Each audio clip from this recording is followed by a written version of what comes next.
பிள்ளைய தூக்கக்கூடிய அளவுக்கு மாப்பிள்ளை இல்லையே. மாப்பிள்ளை இல்லையா? உன் பிள்ளை எப்படி இருக்கா? அவசரப்படாத.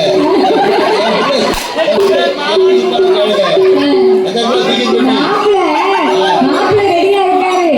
பொண்ணு நல்லா இருப்பா. ஆனா ஒண்ணே ஒண்ணு மட்டும், பொண்ணு நல்லா இருக்கும். இந்த ஸ்பீக்கர் பெட்டி மாதிரி இருக்கா. சௌரியம்லாம் உங்களுக்கு சம்மதமா கழிட்டு போங்க. அதெல்லாம் சும்மா கட்டி தர மாட்டேன்.